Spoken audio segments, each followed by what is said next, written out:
Evening all, I'm Jon Smith and welcome back to the Forum. Now, a lot of emotion in the studio over the last few weeks and months. Tonight it's about information, a veritable feast of fascinating facts, or so they tell me.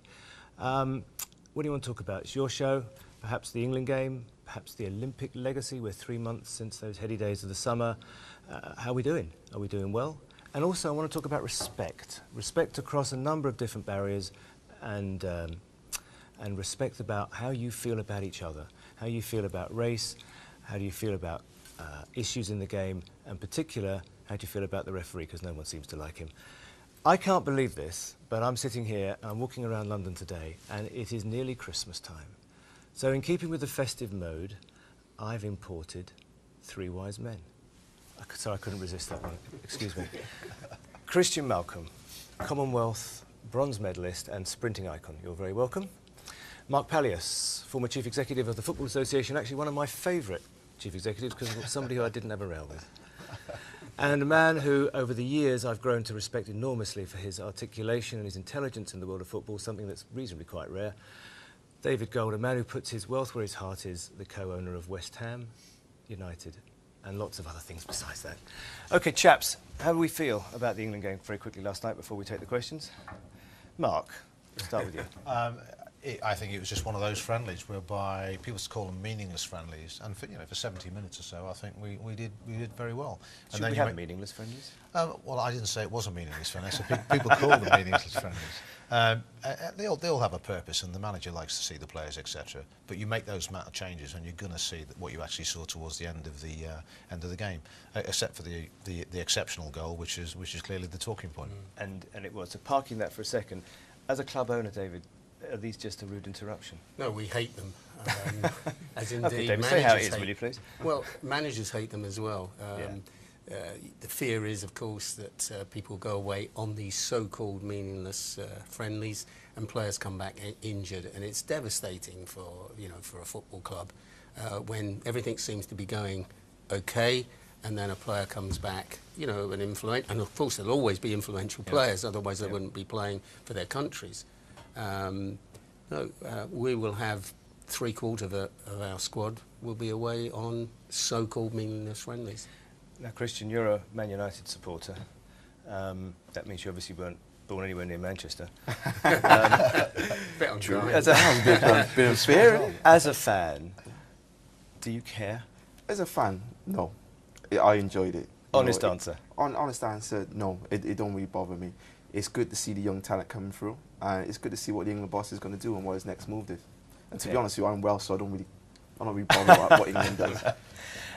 Very quick question, Mark. Would this manager have got your appointment if you were chief executive at this time?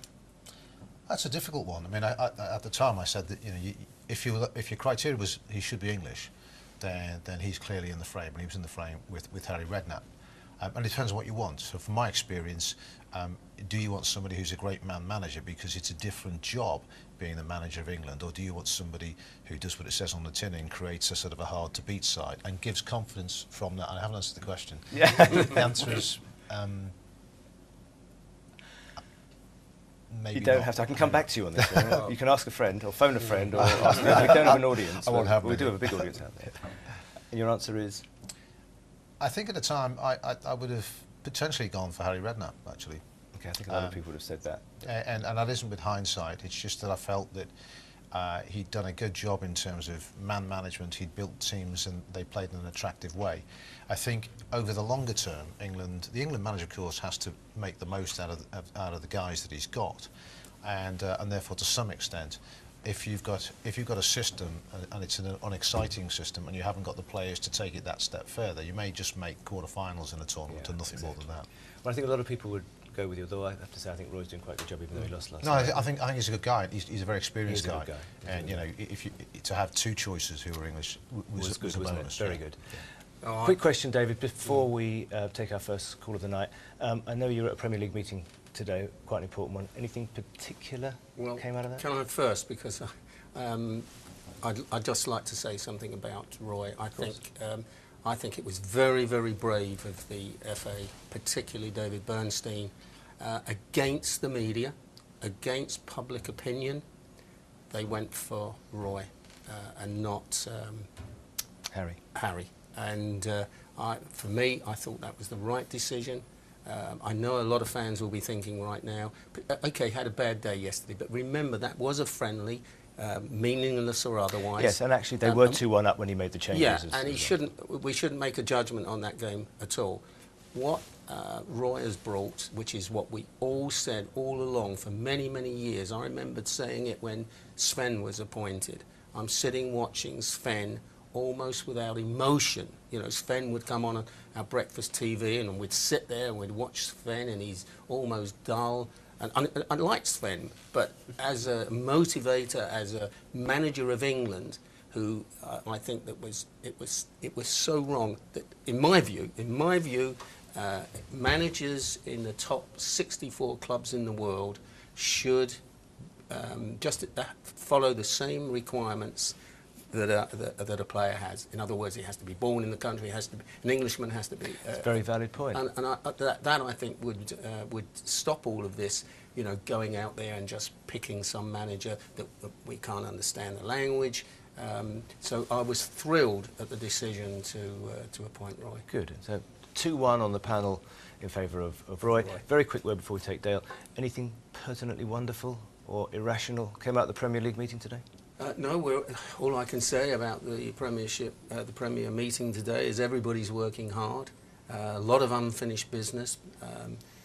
Just to remind everybody, you know, it is difficult to come to final decisions at the Premier League because of the process, which requires 14 votes to 6 to sort of carry any real That's meaningful. A tough call, that yeah, one, it's very tough. I mean, I'm advocating that you know, that we really, in the future, we have to look at the Founders' Agreement, because 14 votes are required to make any changes. You'll end up never changing anything, and it's just difficult to move forward. You see, that's why you need to watch Sports Tonight Live and the Forum, because you hear it from the horse's mouth. We have a first question of the evening from Dale O'Donnell. Now, Dale is a Man United fan, so Christian and you will get on great. Hello, Dale. How are you? All right, thanks. Well, what would you like to ask the panel? The main, it's really towards David Gold, but the others, Mark and Christian, can give their views on it too. It's about football ownership, and we all have our opinions on that. Some fans like their owner, some don't. In 2005, Malcolm Glazer and his sons took over Manchester United, and there's been a lot of debt put over a club's shoulders. I'm just wondering, what do people in David's position, how do they view the Glazers? And because I think everyone knows Manchester United fans aren't happy with them. Christian will tell you that too. Well, for a man who's put his hand in his own pocket for his club, that's an interesting question for you. You know, what I have to say really, Dale, is that all fans, maybe not Manchester United because you are a super club, but most clubs would be looking for you know, millionaires to come in and improve their football club, change their fortunes. I mean, Stoke, for example, when not a super wealthy man, but a very wealthy man in Peter Coates, he came in and took Stoke City from the Championship into the Premier League, and of course fans will love that. They hate it when it goes wrong, but in the main, I think most fans would say that they'd like to take the risk. You could argue that it didn't work out, for example, at Birmingham. There was an issue where super wealthy came into Birmingham, and fans were absolutely excited about the prospects. And I remember the chairman saying he's going to spend 20 million the day he took over the club on transfer fees. And then he stopped and he said, no, 40 million. And of course the fans were ecstatic. Oh, by the way, and that was when 40 million pounds was a lot of money. I was just going to say, in the case of Peter Coates, he's worth about 80 or 90 million, and we're sitting here saying, well, just maybe he's just not in that top bracket. I must pass this over to Mark as well, because this is an administrative nightmare, isn't it? I think the issue for me was the question was Dale's question was about Manchester United and the Glazers coming in and putting a big debt burden on the club. Yeah. And just from my sort of accountancy background, I dealt with lots of companies, Dale, for many years whereby they went bust. And I used to hate debt. Debt was the thing that actually took most companies down. But what I have to say about the Glazers, and whether they've been lucky, they've been successful on the pitch, which is what they had to do. But equally, they've also managed to get the debt burden down. Having said that, the interest on the debt last year, I think, was the same amount as they paid for Van Persie. So if they didn't have the debt, they could buy 2 Van Persies. But what they have done, and you've got to have some respect for, is they've managed to manage the club from a commercial perspective. And the Americans are pretty good at this, and they've done an excellent job at United off the pitch to get more cash in terms of the commercial brand that they've developed. They've done very well. I think you've got to give them credit for that. If you'd asked me 5 years ago, Chris and I were talking about this just before, if you'd asked me 5 years ago, I'd have said there's still too much debt around the club. But today, you know, with the new television monies that are going to come as well, as long as they continue in the way that they are doing off the pitch, and for that they need to do it on the pitch as well, I think, you know, they've done pretty well. Christian, that's a well-made point, but a quick point to you. There was reports in the national media that on the flotation, the Glazers extracted something around £70 million for themselves. Do you, as a fan, begrudge them that? It does. You know, as a fan, when you hear this, you don't know what to expect. You just think they're just taking it for themselves. They're just worried. And the biggest concern... But Mark did make some good points as well about what they're doing. He made some great points. And the one thing for me, if Sir Alex is not worried, I'm not worried. and that's why I always keep saying to myself. But when you look at it and you look at the debt, which is mounted up, you know, you are concerned. What happens if we stop losing? What happens if Man City and Chelsea start to come along? You know, Chelsea just the other day announced that they're almost debt-free. And so you're feeling potentially on the edge? Yeah, it's on the edge at the moment. The debt could topple you one side or the other, potentially. Yeah, we don't know. And as fans, we don't know what's going on the inside. And I think that's what's getting everyone a little bit agitated as Man United fans at the moment. Yes, like Max said, they've been doing very well. But we don't really see that as much. We just think that the debt is growing up and they're dipping in to help themselves. Let me quickly come back to you, Dale. I know David wants to say something in a second. Any particular thoughts that you've got after what the panel said, Dale? Well, just the thing is that, just regarding what David said, there's some people think no matter what you do, you won't please football fans. And I think United fans in the past, I won't say we've never been happy with the business model of the club, but we haven't always been satisfied. But what I'm looking at is the health of the club. Yeah, we're winning things, no problem. That's great. But like Christian said, what happens if we stop winning things? What happens if we go through a few years? I wouldn't go to the extent of the few years Liverpool have gone through, because they've went through many. Hopefully we won't go down that road. But if we do go down a few years of fighting for top 4, what happens then? Because we're not winning titles.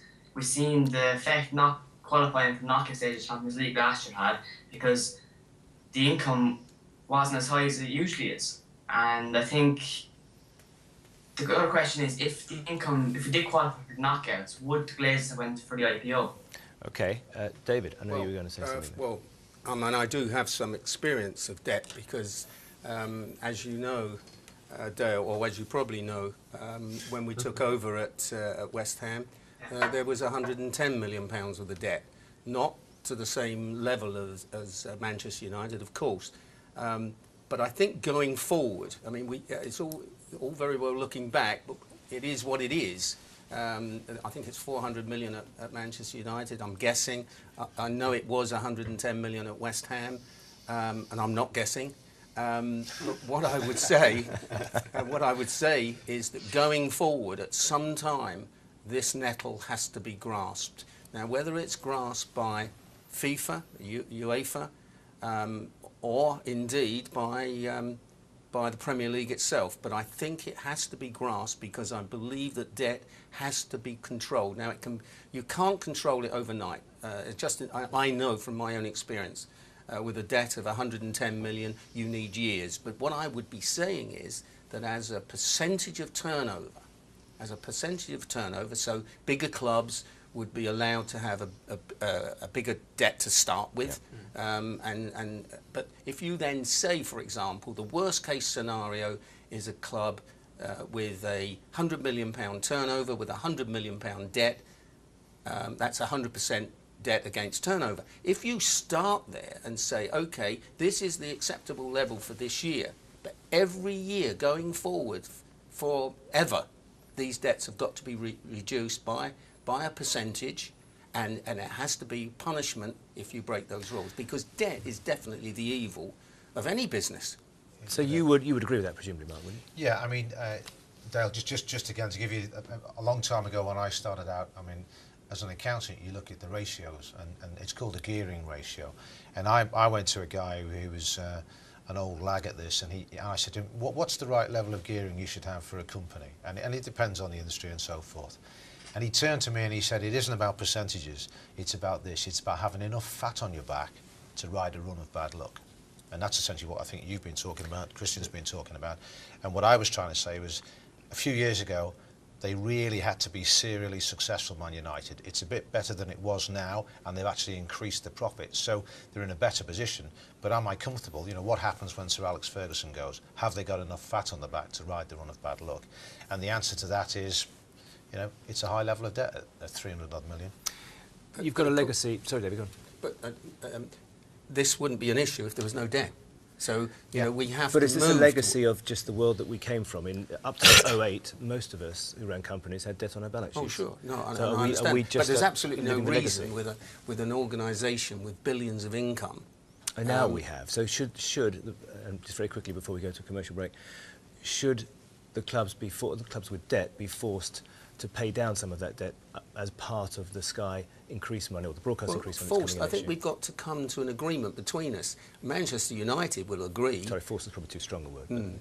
But Manchester United would agree with me that we both need to reduce our debts. And in an ideal world, it would be wonderful that someday in the future there is no debt. And there's no reason, providing the income, which is growing and exponentially over the years from Sky and from all other sources, there is actually no reason why we should have debt. We've got it, but we could deal with it by reducing it steadily over a number of years, and in sometime in the future, no clubs would have debt, and that could be part of the rules of the Premier League. Dale, that was a very good question because it prompted some serious discussion. So thank you very much. We look forward to hosting you again one day soon. We're going to go for a quick brew. So we'll be back in 2. I didn't want to say that because that was a bit corny, but we'll be back in a few. See you in a couple of minutes.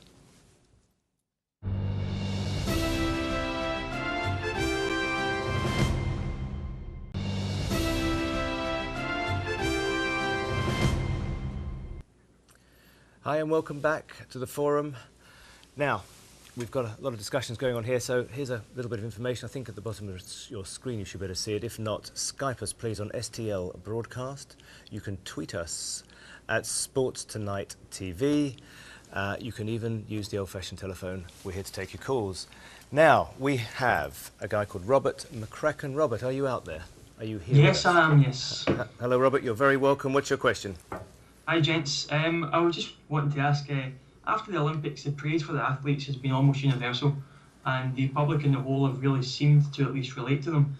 I suppose it's not a direct comparison, but the way that the professional footballers anyway are perceived in the media and by the public is often very negative. We also know that so many fans feel removed from the footballers due to exorbitant wages, etc. And it's just there's a big gap between the fans and obviously the game. Is there? I think it's time to help bring footballers, as it were, back down towards the fans' level where they can relate with them more. Thank you, Robert. Christian Malcolm.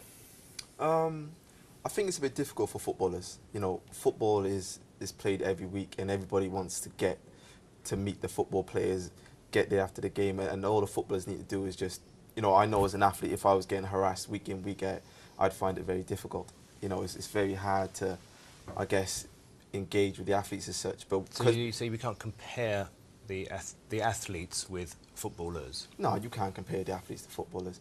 A lot of people would argue the fact this is the way the fans treat the footballers, but I don't think Is some of that about money, Christian? Could be the money, could be the clubs. You know, the clubs like to protect their players.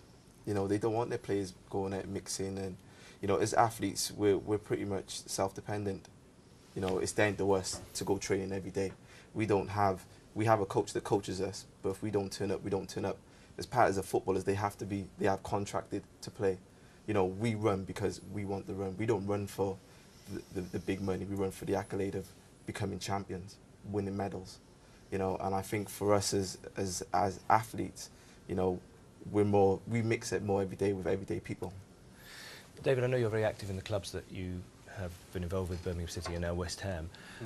Do you get a sentiment from your players after the Olympics that they should be more engaging with the supporters, or is it just business as usual, or do you not find that there's an issue?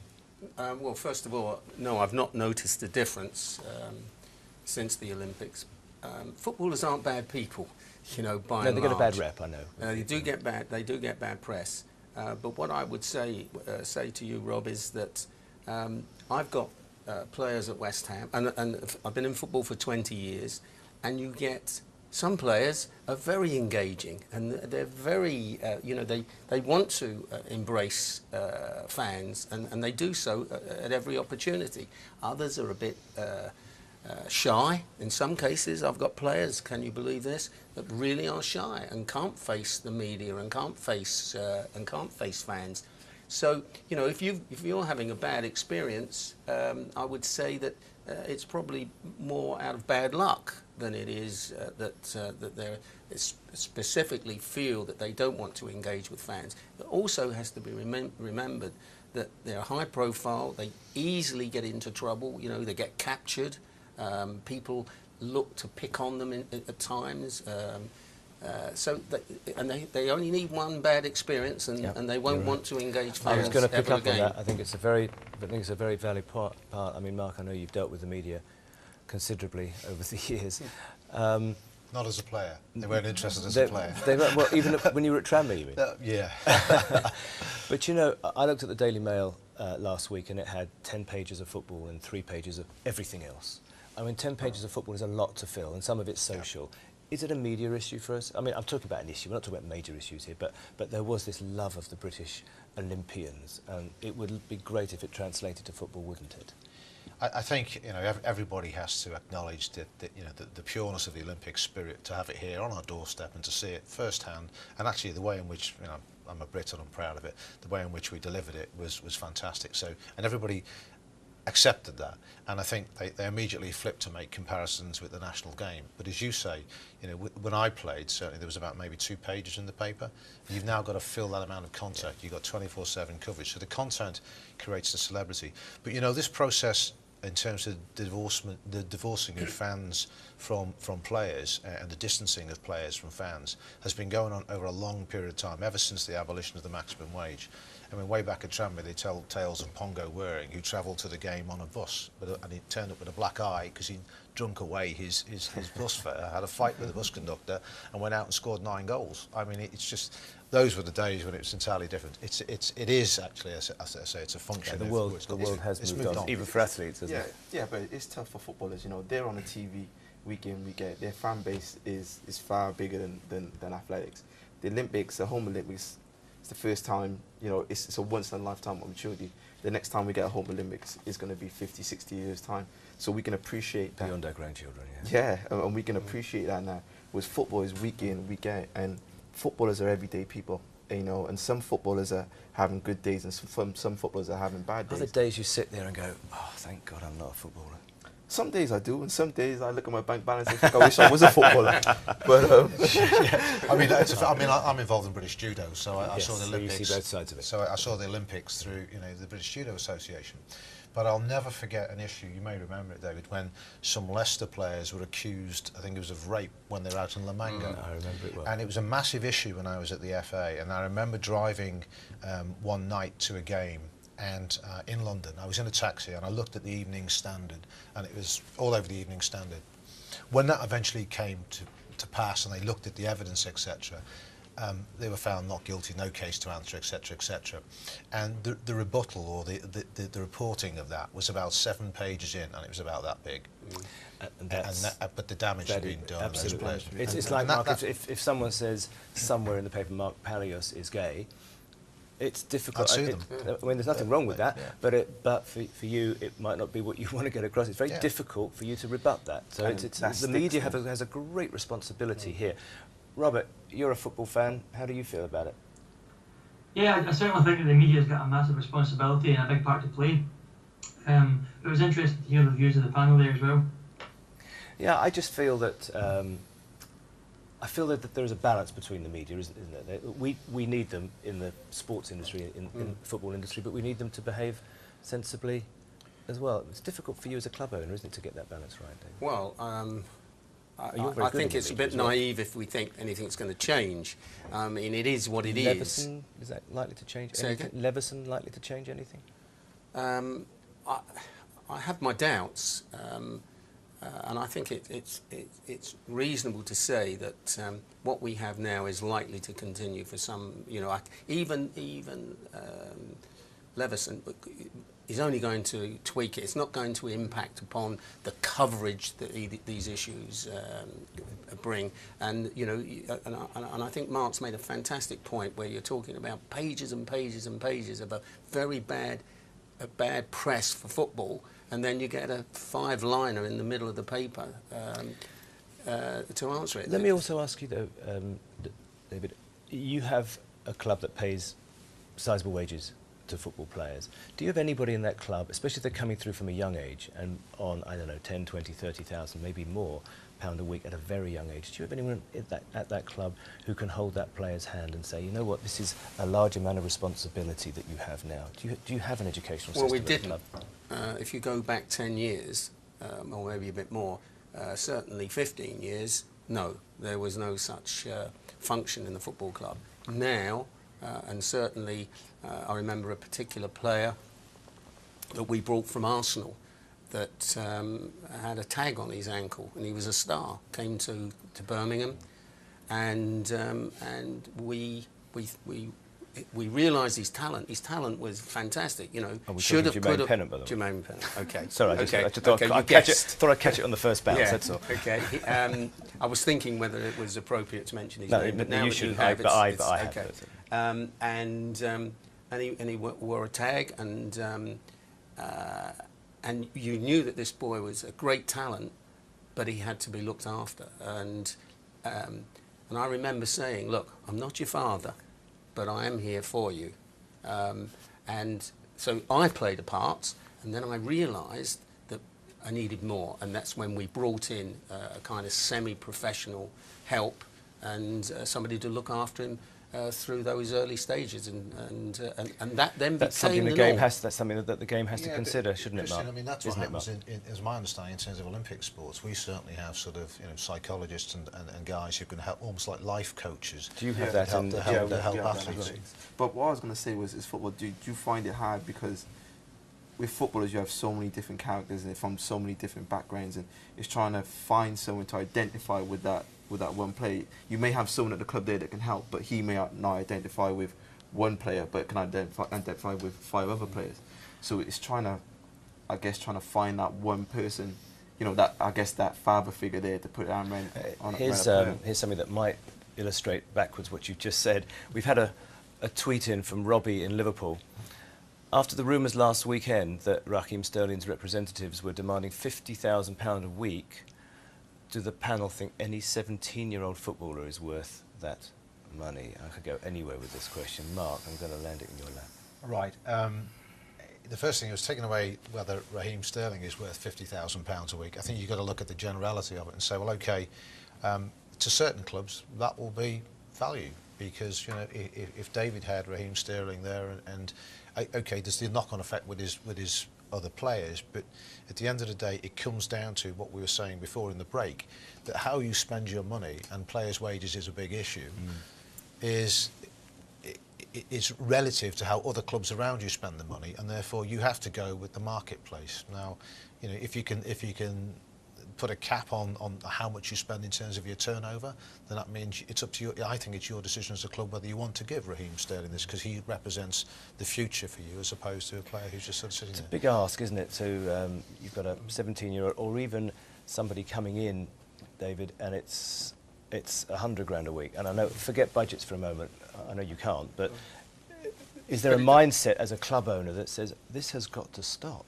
No, I think that, to be honest, it'd be wonderful if we could pay him £100,000 a week. Would you? Well, if you could afford to. I think this is the point. I think the point is, if you're paying your staff, whether it be in football, whether it be in your business, more than the money than you are bringing in. In other words, your income is 10 million and your wages are 11 million, then this is madness. This is madness and has to stop. And that's why I say, with regard to that, it's okay if you pay him 100 million, as long as your football club is making money, as long as you're freezing, for example, which I'm an advocate of.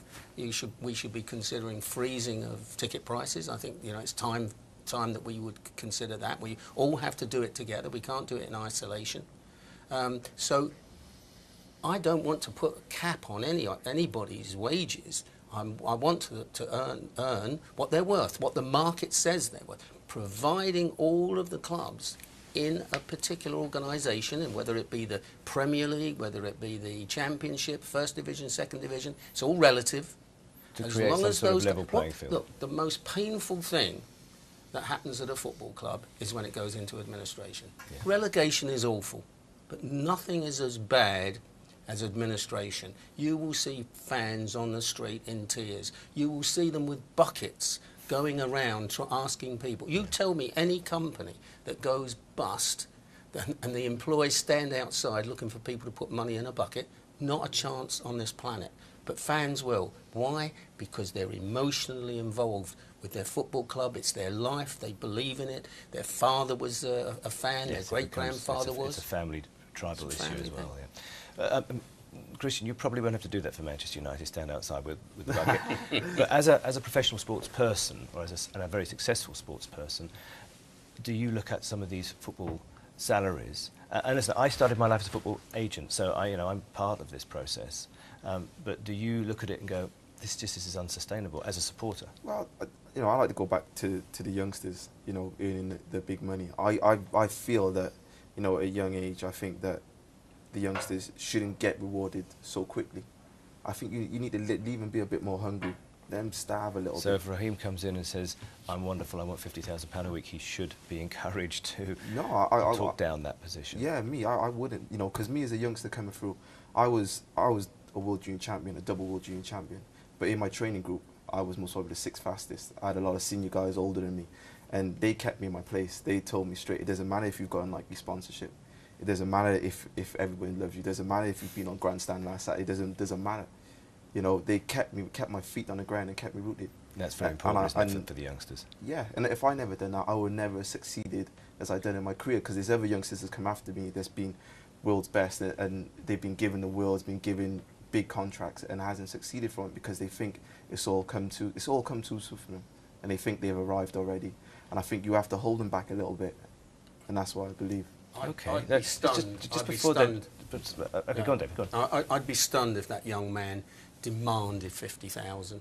I would say that that's being driven by an agent. Yeah, I don't think that's it. A young man would just be thrilled at being part of Manchester United. Do you not find the families get involved though as well? The families see this as this is their passport out of wherever they are, yes, and they're using the lad to... At that early stage, I think the driving force of the young man and the family will be to play for Manchester United, and the money would be secondary. The agent will then drive, and you would know this, John, would drive the demand. We can get more, we can get more. I haven't done it for sure. Well, I've got a lousy contract here, so I'm not that good. But, another Twitter come in from at TNC_Ash. David, that's you, David. Do you look at the clubs like West Bromwich Albion and Crewe and think more should be like them as a business? So do you look at that? I used to play for Crewe as well. I did play for Crewe, yes. I just had to throw that in. I wasn't one of the youngsters. Do you look at their models, David, and say, yes, football should be more like that? Any good model, any good business model, and yes, you're right about West Bromwich Albion. I've always admired Jeremy Pearce, what he's doing there. But what I'm a great believer in is that we all follow the same rules. And West Brom are doing it in isolation. As a rule, for example, if you in isolation decide that you're going to charge your fans nothing to come in to watch the football, to watch the match for a season, in other words, free season tickets, you will go bust. You will either get relegated or worse, you'll go bust. If all the teams in any league were to say, we are going to do away with ticket pricing altogether, and I'm exaggerating to make a point, if they all agree to it, they're not all going to go bust. They're all going to survive and prosper. So it's a uniformity. Absolutely. If you look That's the key to it. look across the water at the NFL and the NBA and the NHL and organisations, sporting organisations like that, where they try and uniform the playing field, that's where we should be going with the Premier League and the Championship. Thank you. Very quickly, Mark. Very quickly, you come to a fundamental problem. If you're a sports administrator, what's your job? Your job is actually to maintain competition and reinvent it every year, so you maintain a level playing field. That's what you try and achieve. If you're in a business, what's your job? Your job is to kill off the competition. So actually, you've got a conflict before you start. So professional sport does have to be managed. The administrators have a large responsibility, because if Manchester United are flying but they've got no one to play, then there's no competition. Gentlemen, hold for a second. We'll be right back. We are going to take a small break now. Then we're coming back with Peter Herbert from the Society of Black Lawyers, and some issues that I'm sure you'll want to be part of. Don't go away.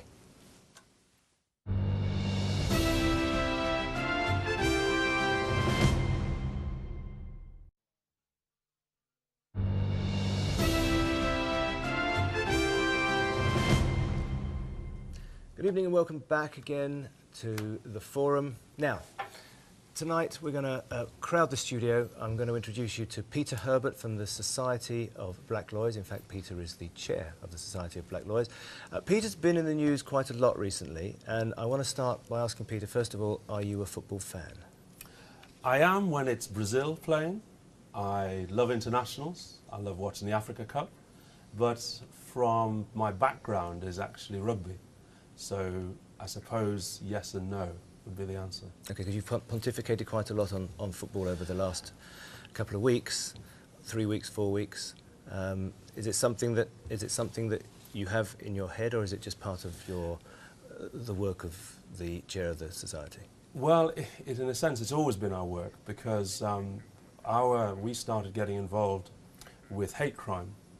And as you're aware, that hate crime and football have an unfortunate history over many years, which has obviously improved a lot in recent times. And so we addressed this around the time of the murder of Stephen Lawrence.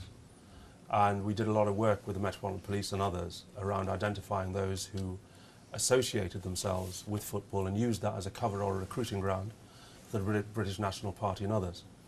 And I think in recent years we were concerned that whilst much progress has been made, and we worked with people like Lord Ouseley for many years, that it appeared to have become fashionable, unfortunately, to have racial abuse in the Premier League. And we were seriously concerned that there is a spillover about that to the grassroots game. Okay. There's a lot of discussion around this point, because yes, some people are going to say it's a platform, and actually as a society we're racially mixing considerably better than we have been for a while. I'm going to ask you not to comment on that just for now, because I have Daniel Harris who has Skyped us in, and we can have you on the screen. Daniel, are you there? I'm here. Hello. Hello, Daniel. You've got an enhanced panel. What's your question? I don't think I don't have a particular question. I thought we were going to discuss some issues. As I understand it, you were interested to talk about racism in sport, and it's one of the reasons why Peter's here.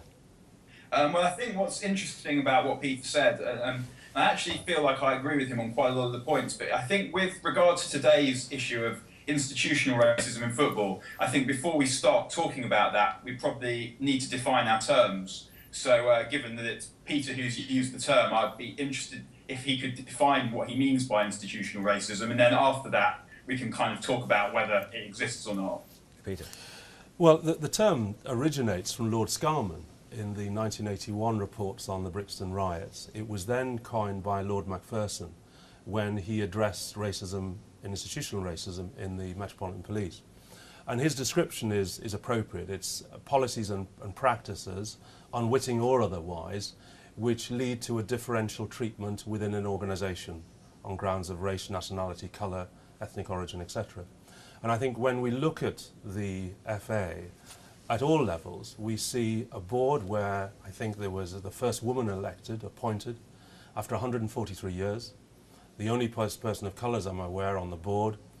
If you look down to how they record racial incidents, these are just examples because I'm limited in time, that the FA record racial incidents not on the Macpherson definition, which is now 14 years old, but on the basis of if an official at the level of the county FA think it is such.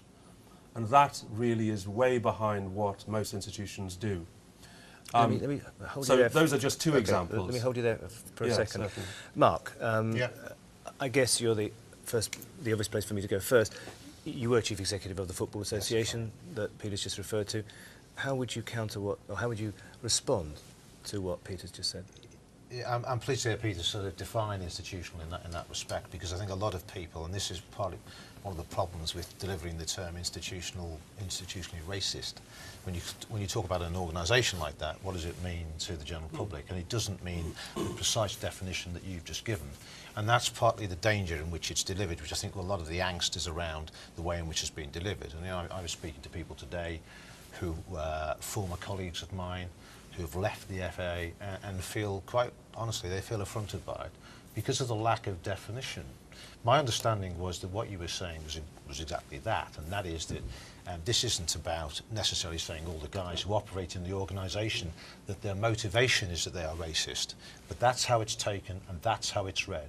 And that's what I think is probably at issue here. Because if you start to make statements like that, which go out to the general public, you're using the media, you're on the television here, you're using the press, then the people who read it will take that view. And I think if you start to do that, then that starts to make it divisive. And that is the issue. With regard to my understanding, and correct me if I'm wrong, you're not saying that the people are racist. There is evidence that would lead you to believe that there's, if you like, I could call it systemic racism potentially. And if you look at the Stephen Lawrence issue, for me, that was the big thing. It was to move on and look at the systemic racism issues. So things that happen almost inadvertently as a consequence. Now let me just, if you bear with me, let me just take those two issues. For me, let's separate the professional game from the grassroots game for a very obvious reason. And that is that whenever you talk to people about issues, football issues, they will gravitate to the professional game. Because that's the one that has the platform, that's the one that has the 8, 10, 12 pages of coverage. And as a consequence, it's not surprising that the organisations around football will actually try and deal with those issues which are on that platform at that level that everybody sees. So if you're looking at it, you'd say, well, okay, let's look at what goes on. Now, we may disagree about the way in which they applied their rules in terms of John Terry. The organisation, from my perspective, from the outside looking in, and you made the point about David Bernstein before, I think it's been a force for good at the FA, let me say that. Because I actually think he does take issue, he's cognizant of what's being said in the media, but I don't think he's a slave to the media. And he said in this particular issue that what he will do, sorry, this is a long explanation, but what he will do is he will look at the tariffs. So, okay, responsible organisation responding to the tariffs. Let me then take another issue whereby I really think it does get to the core of the systemic nature, of potentially the systemic nature of racism within the game. That is about where there's underrepresentation at an employment level. So we all know there's an underrepresentation as regards black coaches, ethnic coaches, not just black, and what has happened in that regard. In 2011, pre-Terry, so it isn't a response to Terry, what they have put in place is, and I'm not at the FA, I'm not speaking for the FA, but I do know they put in place a coaches bursary programme. That programme is in its first year. They've got 47 guys coming through. It was targeted at ethnic communities, but it was open. So in other words, it allowed white people to be involved as coaches, but it was targeted at the ethnic communities, and it is basically largely ethnic. So, sorry, there's 47, you asked me the question, there's 47 of those guys in there. More importantly, 50% of those guys are now working with academies. So for black players walking around and any other ethnic persuasion, they will see their role models there. The real issue for me, which I think is the one that if I'm to take any good out of the way you've delivered your comments, I have to say, the real issue for me is that grassroots is a difficult one, because I don't pretend to know, and I've played 17 years of pro and 30 odd years at grassroots. I know the grassroots from Merseyside Sunday Leagues right the way through. My daughter's referee in grassroots at this point in time. But for me, I couldn't say I honestly understand the racism issue at grassroots. The government, and I'm nearly finished, the government has just got a DCMS report that needs to be answered by the FA. And interestingly, they highlighted this issue with potentially an issue in grassroots. And they've asked the FA for their comments. So I would wait until I hear the FA's response, which is due at the end of this year, to that particular issue before I went on about grassroots. You certainly answered the question. Thank you for that. Sorry about that. Peter, I am going to come back to you, but I do want to ask, and I know you have some points to make. Yes. I do want to ask David, because David and I talked about this briefly before we went on air tonight, that racism pervades all of our society. We didn't particularly think there was an overt amount of it in our game. David? Well, I'm not a lawyer, and so far I found this quite heavy. So I'm sorry about that. No, generally speaking, and I can only tell you as I find, and I am sensitive, very sensitive to any form of racism, which I experienced as a young man and later on in my life. So I've suffered the real pain of racism. So I'm sensitive to it. But then I will go on and say to you that then when I got involved in football, and I've been in football for 20 years, and I was 5 years on the FA, at the FA, I have not seen institutional racism. I've seen and heard racist comments. I've not actually come across a racist footballer, or indeed any member of the council, and I was there 5 years. In fact, what I did see was a constant drive towards improving. For example, black referees were required, black people were always, if there was any opportunity to bring black people into the FA Council, then I always felt that if it happened, they would get a slight advantage. And of course, many Jewish people were on the council. In football, I have not experienced it in all of 20 years. Okay, thanks for that. I'm definitely not ignoring you. I have Daniel who asked the question. I want to get him to ask his view, and then Peter, the floor's yours. Daniel, you've heard what because I was interested in what David was saying about never experiencing racism, and for me, I'm also Jewish. I write about football for a living, and I watch football, and I follow my team, so I have quite a wide experience of football. And I don't think what we're talking about here is so much is racism on the terraces, but we talked about institutional racism, and I think what Peter's talking about in his definition of institutional racism is looking at the way that clubs, and the ones that have been particularly under scrutiny, so that's Liverpool and Chelsea, have handled the accusations of racism and racist abuse against two of their players. And to me, when I think about what Peter's definition is, and I think it's something that we all need to think about, then we need to ask whether this isn't evidence of institutional racism. John Terry racially abused Anton Ferdinand. What happened? He got a 2-week fine. He's still the captain of Chelsea, and that was all that happened. In any other walk of life, that's not what would have happened. But because they think he's good at football and has a value, then that is more important than what he's done. And it's the same with Luis Suarez. Luis Suarez did what he did, he admitted it, and then he got a ban of 8 games, which again, when you think about a couple of weeks ago, Colaccini got suspended for 3 games for not kicking Luis Suarez. He got suspended for 8 games for repeatedly racistly abusing another player. Liverpool took apparently no action against the player.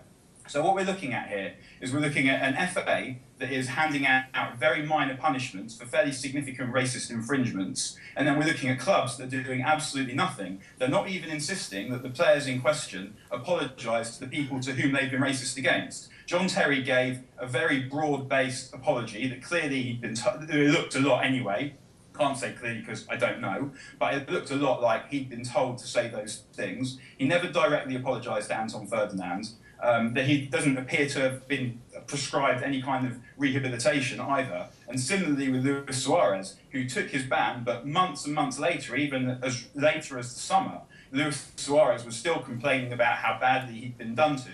And again, his club did absolutely nothing. And if we're taking as read now that what the 2 players in question have done, effectively they've been found guilty of having done it.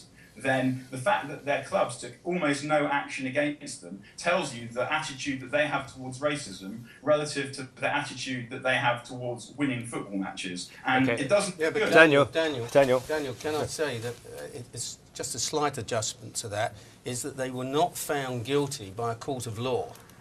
No, were they weren't found guilty by and then you say in any walk of life there'd have been a greater punishment. Well, let me bring Peter in now. I mean, just a reality check. I sit as an employment judge part-time, and I can tell you for a fact that in any employment situation, here, if you'd come out with that, the very least you'd get is a final written warning, and in many circumstances you'd be dismissed summarily for gross misconduct with racial abuse of that nature. I mean, and also the issue, and he's absolutely right, these weren't admitted. They were not admitted by John Terry for a considerable period of time. And an apology after 12 months is not much of an apology. So the institutional issues about what clubs do is Liverpool came out quite dramatically in support of somebody who had that allegation. If you did that as an employer, you yourself would find yourself in serious trouble, because it's tantamount to condoning and legitimising what happened. I mean, that's just one aspect. And when we've looked, we've actually gone to some of the grassroots clubs. Novara FC, for instance, in Leicester. We were there on Saturday morning. A group of, very dynamic group of African and Asian young people running 12 teams in Leicestershire, were working actually with Leicestershire FA about a very serious incident of abuse by parents, allegedly by other players, to an under-15 side who are playing on a Saturday morning. So you still maintain that there is a significant amount of racism in our sport? Absolutely, and just on one dynamic, you know, we talk about black, well, we use it politically, we mean everybody of colour. There is a suggestion that, well, there's a dramatic underrepresentation of Asian people in Premier League. They don't play football. Culturally, they're not suited to it somehow. But if you go around the country, up and down the country, there are thousands of people in the Asian community who are extremely good. In Leicester, we have some evidence that actually it was only when they started beating the football academies that they were actually looked upon as being good enough to be appointed. Leicester City, who are owned by Thai gentlemen, have searched the world to bring Asian players. It doesn't matter who owns it. Institutions is not driven by an individual. I think the comment that is made earlier, it's not about an individual. At Asian footballers. Yeah, but it is an issue which goes more than one individual, and therefore it is very important to look. And we're not saying that individuals in the FA are individually discriminating or racist, but the institution, as you've rightly pointed out, the policies and practices, they do not have to be deliberate. But if you take the exercise of discretion collectively, it has a serious impact. And it, in a sense, 20 years ago, prevented a lot of African Caribbean players coming through. They were relegated to certain positions, but not good enough to be captain. I have to say, I would agree. It's not my opinion that matters here, but I would agree that 20 years ago, that may be the case. I think we've moved considerably since then. Mark, what would you say to? I'm just cautious because I've had my say and more than the time I should have had. But I mean, I think that the point I would just reiterate. I agree with Peter with regard to the. You're a lawyer, so forgive me for being arrogant to agree with you in terms of. But the actual definition of institutional racism in itself, you know, if you unpick it, you can get to a position whereby you can find evidence that you know everything isn't right. I just think that to make that bold statement out there is damaging. And actually, if you're thinking about getting a message across, I actually think you should think, sorry, again, I am lecturing to you, I don't mean to, but you should think about maybe defining, the question was excellent. The question before was define institutional racism. Mark, I'm going to bring in... For me, I have to say, what I think that is important to me is what is a racist? I know what a racist comment is, it's quite clear to me because, you know, I've had racist comments directed at me for many times in my life. But what I do feel is that racism on a football pitch, I see the racist comment, but I don't see the racist in the man. Can you define Can I just add this? I was just going to say, for me as a youngster playing football as a young kid, you know, I remember, you know, most of the majority of the time I grew up in South Wales, the majority of the time I was the only black player on the pitch. Every now and again we play against a team where there was another black player. And if one of my mates made a racist comment to him, I'd have to say something to him. And he said, I didn't mean you, I mean him. But that doesn't mean... But saying Christian, do you think there's racism in sport generally in the UK today? I think there is some there. Is there institutional racism? I wouldn't say that there's racism is as bad as it was 10, 20 years ago. But there is still an element of racism there. Let me ask... And for me, the only way to get rid of it is you've got to have zero tolerance. No, that's the way I look at it. But I just want to get, you know, from my point of view, I just see that there are two different things. And as I say, I've experienced it. And when you're saying that somebody is a racist on a football pitch, is he a racist? The comment's racist, but let me give you an example. I believe racism is premeditated. That is, if you premeditate, you are a racist. There's no question in my mind. If you write me a letter calling me an unpleasant racist comment, that you are a racist. No question in my mind about that at all. But are you a racist if in a combat on a football pitch and somebody kicks you and you turn around and you instantly say something terrible and then apologise? No, you can't. It's a moment of terrible pain. I understand what you're saying, but for me, it's not acceptable. Okay. I understand what you're saying, but it's not acceptable. But I also think from the FA's perspective, that's not an acceptable position either. A casual racist comments are not, and they've said that. And they've stood by that. I mean, I think we get too kind of about comments. For the victim, and there is a victim, and we talked to some victims who were 14 years old, 13 years old, and they kept their cool. They didn't abuse back. They didn't fight. I would have fought, I think, as a kid, as a 14-year-old, and we had to. Yeah. That's how we dealt with it. So, but the abuse is for the victim. Summary. I'm so sorry, Peter. We're coming into a commercial break. Just give me a 15-second summary. For the victim, quantify a racist as for the victim, it doesn't matter. For that split second, it doesn't matter. We don't care. The impact on the victim is the thing that you have to remember. I'm not interested in judging that person's whole character. That comment is enough. Meant or not meant, doesn't matter. So much more to be said on this issue. I'd like to think, as a sporting nation, that we're addressing this seriously, because it is a serious issue. I thank you all for that. It was a very sensible and well-balanced discussion, and thank you, Peter, for sparing the time to come in this evening. Pleasure. No, thank you. We'll be back in 3 minutes.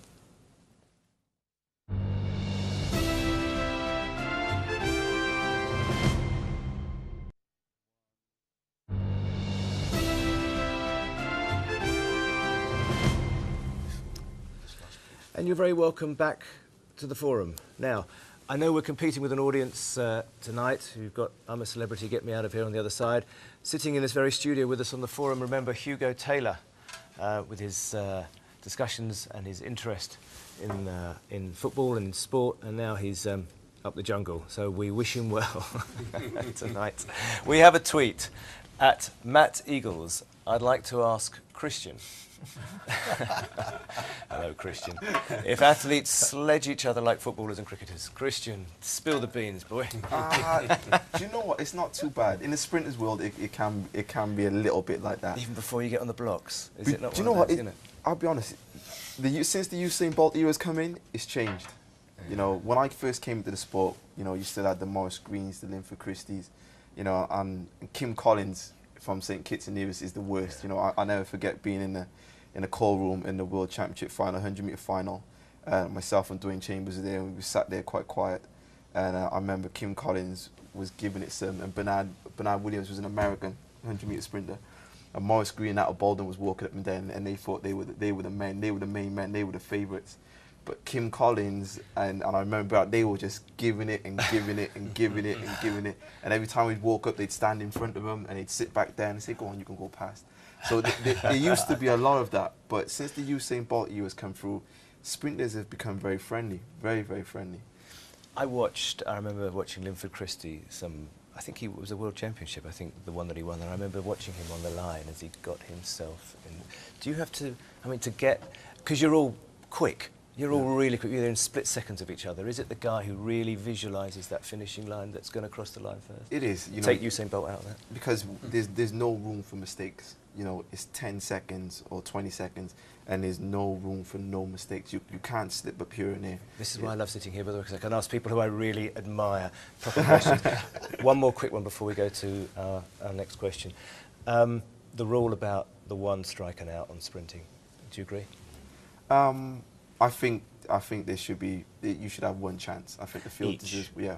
No. The whole field deserves one chance, and then that's it. Then we go.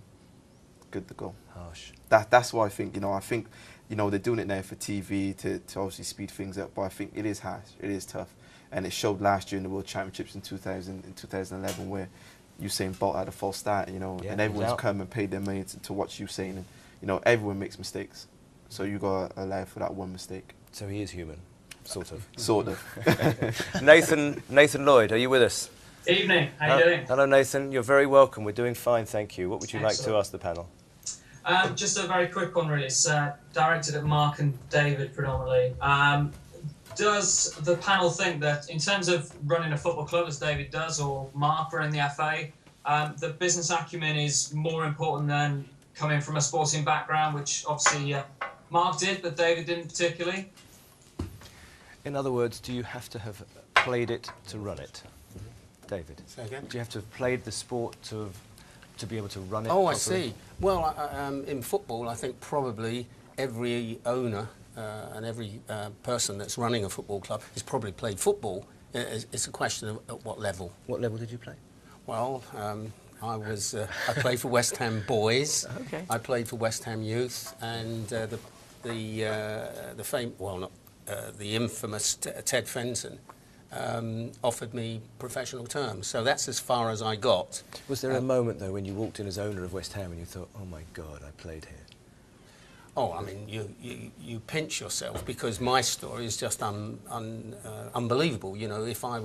If you were to have a film of it, you'd watch the film and you say, well, this is all too far-fetched because, here is a little kid, 7-year-old kid, penniless urchin, and living in abject poverty, bunking in to watch his football club, and 50 years later, you're the owner. You see, dreams can come true. Dreams can come true. Mark, do you have to be in it to win it? No is the answer, the short answer. Depends how much time you've got. I think that there is an issue with having a sensitivity to what I call the art form. And certainly when I was at PwC, I used to get a lot of jobs whereby the art form conflicted with economics. And that's the issue. Whether it was the Opera House, whether it was, I did a lot in that world, or football clubs. Everybody thinks we're here to have the football club and people, and it's putting the performance on the pitch or on the theatre, etc. And the economics can go hang themselves because you just need more and more cash. So I think it's having that balance, and having seen it from the inside, it's quite important. So I always used to say, yeah, I've been in the boardroom, but I've also been in the boot room, so I know what it's like. And groups of players, despite the fact we were saying earlier on, have changed over the years. Fundamentally, human beings haven't changed. By the way, my degree was in psychology and my qualifications in money, and I played 17 years at a pro club. So I actually find it quite a nice balance because I'm sensitive to the sport. At the moment, I'm a director of British Judo, and they call me a white belt. And what I say to them is, yeah, that's fine, but in the boardroom, I'm a black belt. And we get through it that way. But I think having a sensitive, anybody who's played professional sport or played sport at a high level, it gives you an insight. That's the expression. It gives you an insight. Do you feel, does it make you want to administer the sport? You see sports like athletics, and there are a raft of issues at the administrative level. Do you think, okay, I'm going to change this? I do. I've been at the sport. I've been competing in the sport at the highest level since I was 18 years old. It's 15 years now I've been at top level. And I've seen a lot of different head coaches come in, chief execs, and it seems like you go round in a cycle, and a new one comes in and they start to go all over again, and you just keep coming back to the same place. And I think to myself, it can't be that difficult. Obviously, running a business is it's not easy. It's not an easy thing. Obvious changes, and I'm putting you on the spot a little bit here now. Obvious changes to the athletics world that you would want to make if you. I don't put yourself in an awkward position with any administrators that you need. I ain't got a problem. But is there anything that UK sport are great? UK sport are fine. Yeah, absolutely. Okay. Is there anything that irks you? Anything that worries you about the sport in the future? There are a couple of things that do worry me, but at the moment I'll admit I am happy. I was pleased when they appointed Charles 4 years ago, and now obviously Charles has moved on, Charles Van Company, and they've appointed Neil Black as performance director. Neil Black is someone who's been in the sport for a very long time, and he knows everybody from the top to the bottom. And of course, Seb's gone in at British Athletics now. No, not at the British, he's British Olympic. Yeah, he's at the BOA now. Yeah, well, that's sort of osmosis with you, doesn't it? It kind of does. We bother with him every 4 years. That's it. Besides that, we're on our own UK Athletics. Nathan, you've heard what a couple of the, well, all the lads have got to say. What do you think? I mean, personally, I think, you know, when Mark took over from Adam Crozier, for instance, it helped. I think that a man, you know, he's come from a career with Tranmere, and I think was it Crewe? It was Crewe. You're well informed. I was close. It was a long time ago. Personally, I do think it helps that someone comes from a background, and you know, it's the same with coaching and football. You know, it is difficult to have respect for someone if they haven't perhaps been there and done that. And I suppose it's in any profession. If you walk in. If I walked in as as director of something I've got no interest in, they'd worry. So yeah, for me, it was just a personal opinion, and I think, you know, it helps if you've got a background in the industry. You're then probably in a better position to actually guide people underneath you. Mark, let me. Sorry, thanks, Nathan. Let me throw that at Mark for a second. Yeah, Nathan, I think you touched on the point there. There's a difference between, if you like, running the business and running the technical side. And certainly on the technical side, if, for example, Clive Woodward came into football, I said to him he'd have to be successful from day one, because otherwise his credibility would be shot. Because the guys who if he had any sort of bad run-in period, he wouldn't have a honeymoon period, because the guy said, what's he know? He's a rugby guy. But when you're looking at, you know, you're talking about UK Athletics, and you're talking about there, whereby there is an administrative role, and within that, you know, we look at performance directors. I'm looking at that at the moment with British Judo. You define what a performance director does. Should he be a head coach? Or should he? And it's very difficult to find a head coach. It's called, in business, it's called the Peter principle. You promote somebody to their own level of incompetence, and there they stay because they're incompetent. So, you know, a good salesman. Fail upwards to you. Yeah, a good salesman. What's the skills for a good salesman? He actually knows how to sell and relate to people. Is he a good sales manager? No. And that's a classic. And it happens a lot in sport, where you see, you know, good players make bad managers. Would you hire a manager who hadn't been in the game, David? Yes. I would hire the best man for the job. The odds are a Premier League club who hires a manager would hire somebody that's already successful. It's very rare that a Premiership club would hire somebody unknown. I mean, it's unheard of, I would have thought. I mean, I don't know, but that would be my guess. Probably Christian Gross was the last time, I think. But in the main, they come from, they're successful. That's why you bring them to the Premiership club. Where it starts is in the lower division, you know, and it has happened where in small divisions, lower divisions, a manager is appointed with no footballing background, and then if he fails, predominantly. Just quickly before we go to the next break, the dissemination of director of football and coach.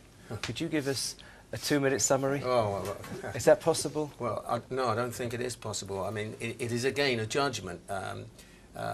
Managers hate the idea of there being a director of football. We hear about it so much. Yeah, they hate it. As a rule, an owner or a board will bring in a director of football because they need somebody between themselves and the manager. And it's almost admitting that this isn't working. So they can't get rid of the manager, or they feel they can't get rid of the manager, or they don't want to get rid of the manager. And there's the dichotomy.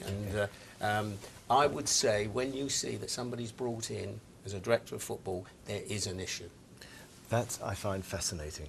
You see, these are the facts that you need to know. Nathan, thank you very much indeed. We've got to go for a quick break for a couple of minutes, but we will be back with a lot more. Don't go away.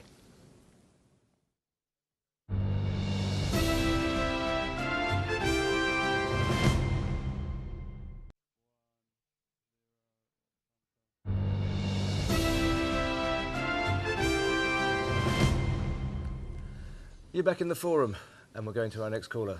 James White from somewhere. Actually, I know you're a Swansea fan. Where are you calling from, James? Yeah, I'm a Swansea fan, but I live in Somerset, so... I guess it begins with an S, it's reasonably close, yes. Every game. What's your question, my friend? Yeah, no, I mean, I guess the question I sort of thought really is about the FA really, and obviously with Mark being interested in his view and David's view, but to me it seems the FA are losing respect, I think, of a lot of fans and people in the game, because I don't think they even grasp the real issues that fans and the players have, and I just wondered how the panel just thought about how they can go about changing its image and approach to ensure they regain some element of status amongst the wider football community, really. Just before I pass that over to the panel to answer, could you just quantify respect? Because I mentioned that at the top end of the programme, we respect each other and there's no respect for referees and da-da-da-da-da. What respect factor do you think the FA are lacking in towards the supporters? I don't know, I just generally think that the FA are seen as a bit of a joke to amongst the wider football community. I don't think they... I think people see them as a bunch of men in suits and not actual real people that really understand football and what it's about, if I'm honest with you. And actually, I think a lot of the players that, you know, some of the stuff, the way they've handled the Clattenburg stuff, the racism issues recently, I just think it stems of an organisation that just seems out of touch basically with the modern football fan, and I don't know. To me, it feels like they're just no longer in touch with real people and real issues. Okay, where shall I begin with that?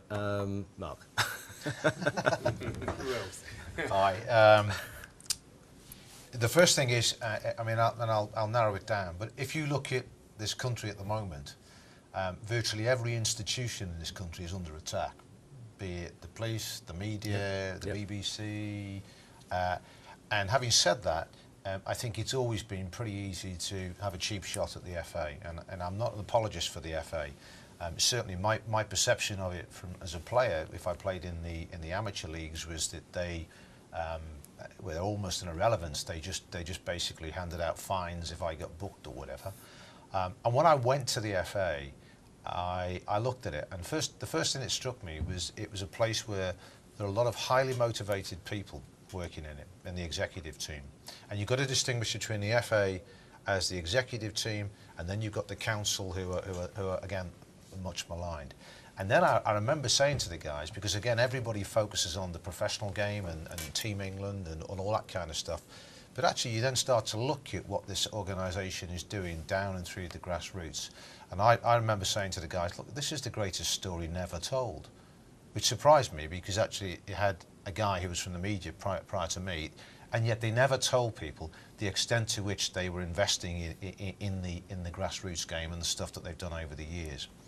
Having said that, there are times when they don't help themselves in terms of the way they manage the media, and in fact they've been very much averse to dealing with the media. And only today, people have said to me, from Sky actually, they said to me, well look, you know, the guys at the FA never really talk to us, and they'd rather say nothing and therefore allow the whole thing to go on. My view when I was at the FA, there's a lot of stories which the media will personalise and polarise, and with those ones I tended to try and say, well, let's get out the press, not knock the ball back over the table and therefore the game's over. With regard to ones such as racism, this isn't going to go away, so you do have to stand up and you do have to be countered and you do have to be careful. And of course, when that's wrapped around things like disciplinary matters, they don't want to influence them in any way, shape or form by making statements out in the media. So there is a sort of a bit of a catch-22. And in fairness, I often say to people, when they make a decision, because it's a judgment call, when they make a decision, think about the alternative decision that they could have made, and actually do you think that I've got stick for that? And the answer is probably they would in most cases. As a football fan, Christian, would you go along with that? Do you think the Football Association do a fair job, and pertinently, things like racial harmony or lack of it recently, is that do you think that they're handling that correctly? To me, it seems like they're a little bit lost at times. That's what it's coming across. But obviously they are doing good things in the background. You know, you can see that with the new academy. The St George's Academy is a good point. Yeah, which is fantastic facility from what I hear. Yeah. You know, there are things which they are doing. But like Mark said, sometimes they don't help themselves by coming out and just speaking. And I think that's what the problem is. They're not coming out and saying what needs to be said. You know, and with the racial issues, they're not dealing with them in the right way. They're just being left up in the air, and the media are going to make their own assumption. And you know, the media, you can't leave it in the media's hands because that's the problem, they will put a bad Even though we spin all on have it. the media, of course.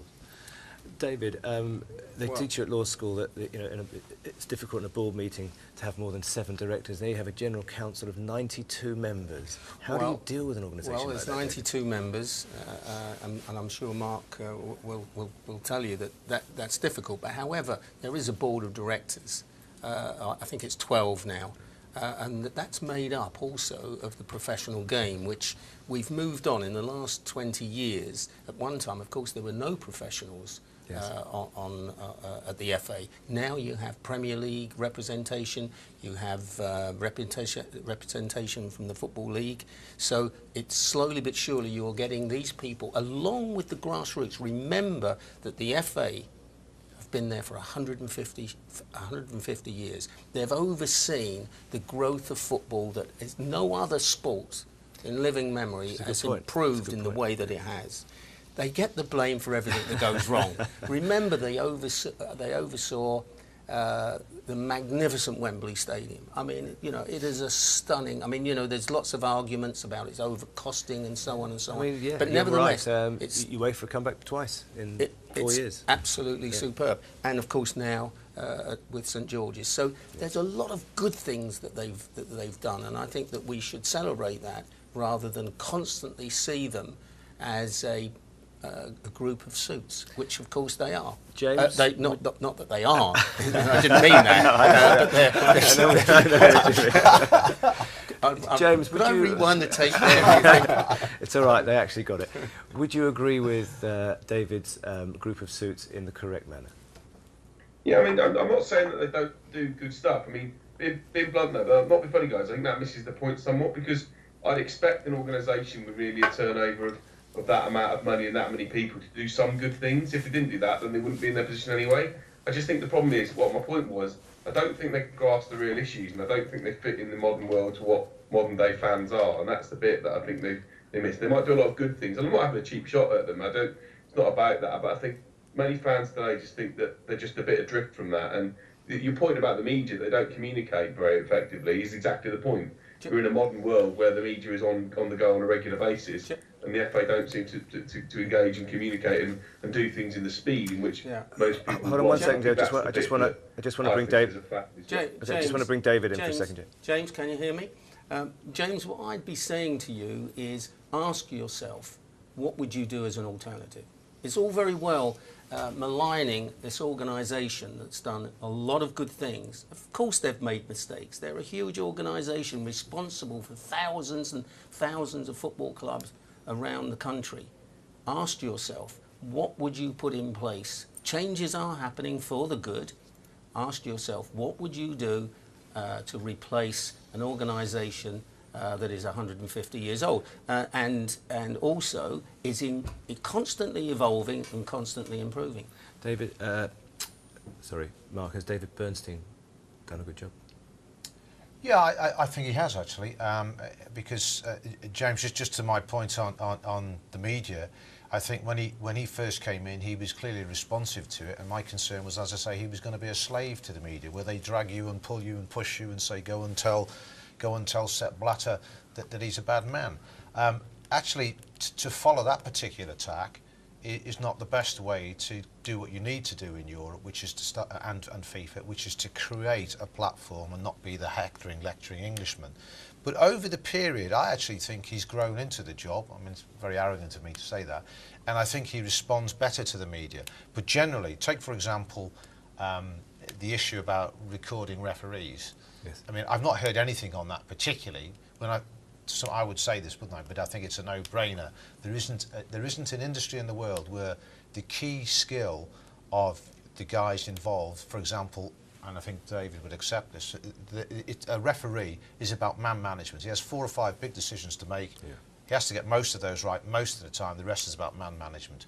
And actually, you have the technology to listen to his man management and to be able to give him feedback, to sift out the ones that aren't doing so well and tell him. So for no other reason, it's a no-brainer why you don't actually use those recordings properly.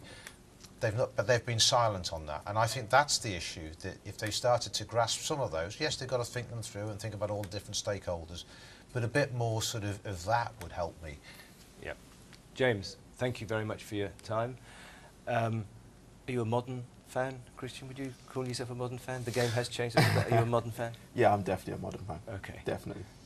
Well, even at 60, I'm a modern fan. Well, you We're don't gonna look it. I was fishing and somebody caught, fortunately. I wasn't going to give it to you. I know you weren't. There's a sore point. I was 60 You last weren't Friday. Happy birthday. Well, we're all going to sing happy birthday while we go away for 2 minutes. Don't you dare not come back. See you in a couple of minutes.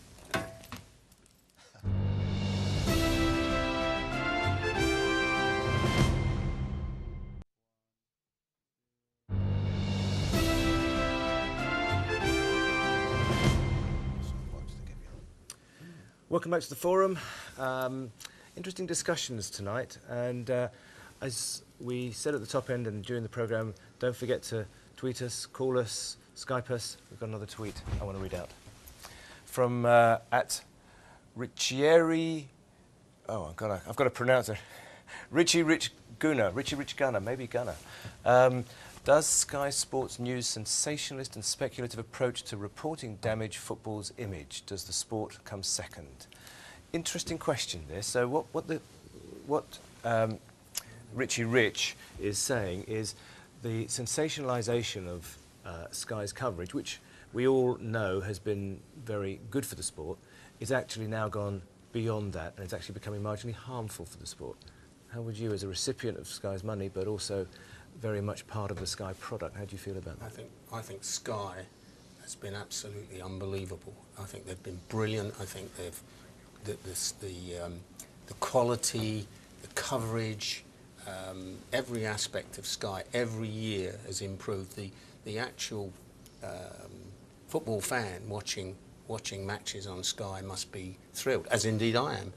Even if you extend that to 3D and the way they analyse, it's true that they analyse everything to death. However, I think that what it does, it highlights, sadly, it highlights the errors that are being made by referees, and therefore that's causing an issue. But I don't think it's beyond the wit of man to use this technology. How do you feel about that, by the way? I mean, everything is captured now. I mean, the new technologies that are around. It's what we want. It's, you know, it's like, want more of that. Don't be King Canute. You know, you cannot stop the tide. This is absolutely, it is what it is. They are brilliant at what they're doing. The fans love it and hate it because they hate it because they see the ball hit the stanchion at the back of the goal and it comes out and the referee says play on and it's clearly a goal. Yeah. And how do we know it's clearly a goal? Because we're watching it on television.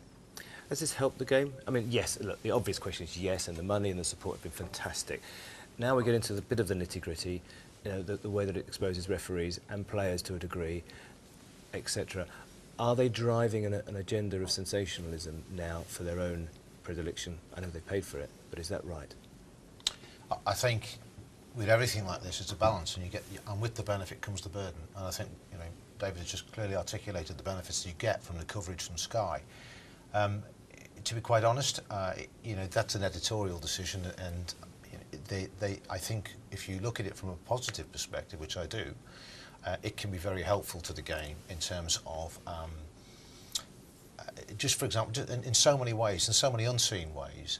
I mean, I changed the disciplinary system in 2004, and one of the things that enabled me to do it, which is to speed it up, and actually take the lawyers out, because I looked at this and said most of these issues, I'd been on fraud trials as a witness, not as a defendant, but I've been on fraud trials, and you know, football issues, they're not really that complex. Did he elbow him? Did he kick him? Did he go over there? In most issues, so actually they can be sorted out. And yet we were seeing, when I remember when I went to the FA, I think Joe Cole was suspended for West Ham.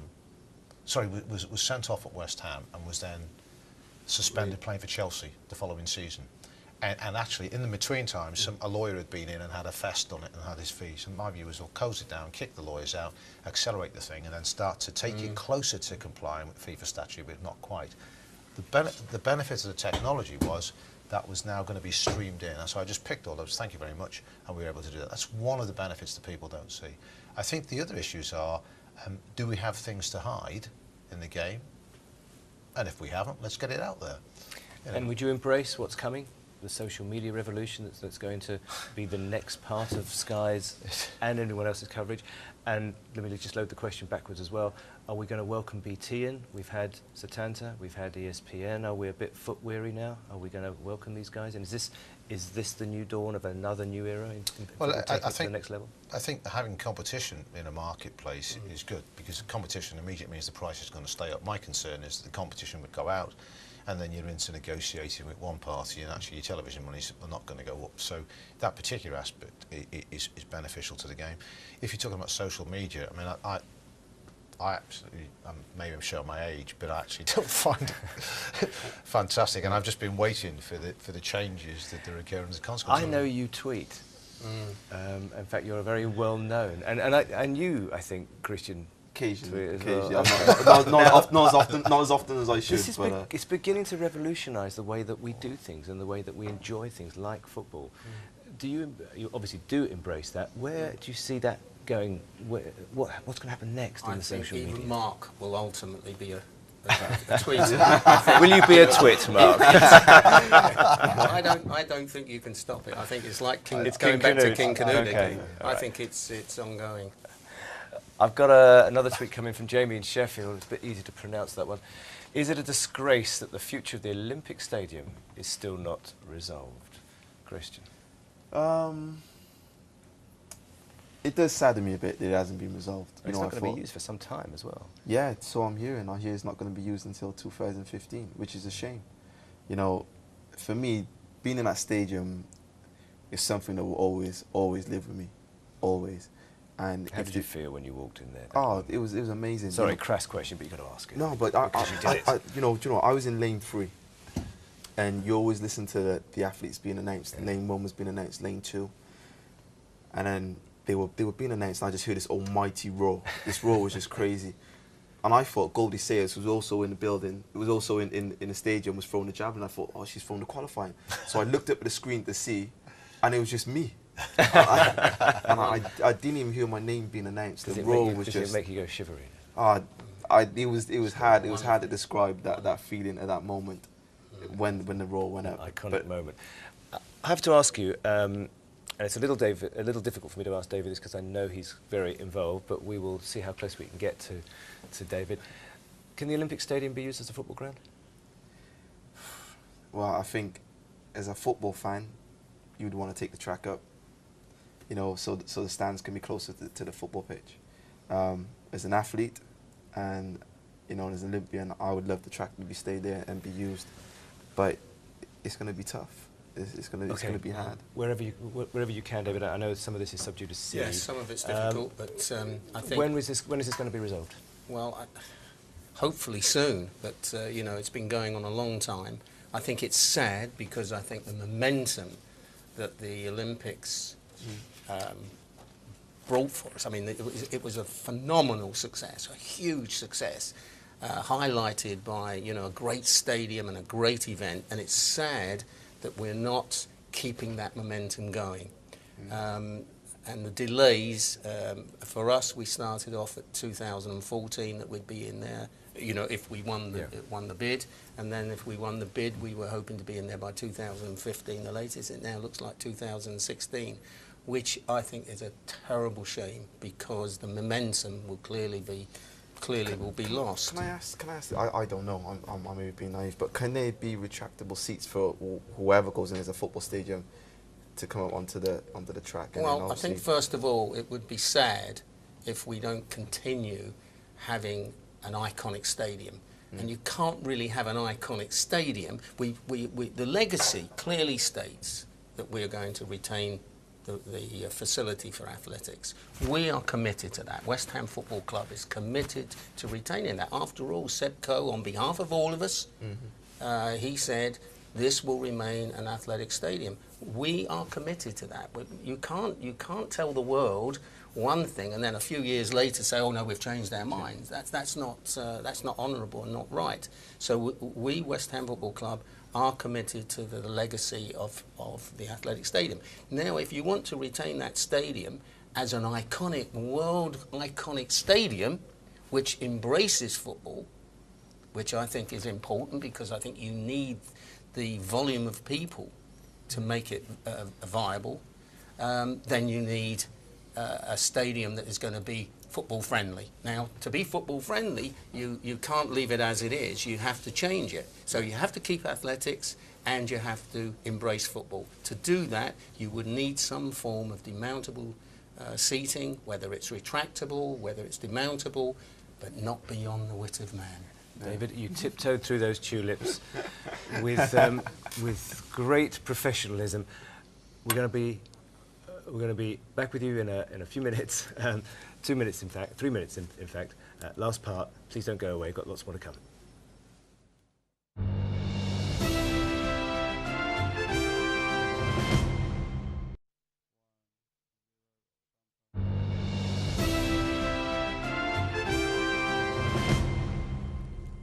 And welcome back for the very final part of the forum tonight. So we're going to try and get 2 calls in very quickly. We have Scott Johnson. Are you there? Yes, you are. Scott, hello. What's your question? About fan ownership, it's just to see, can it work at the highest level of British football?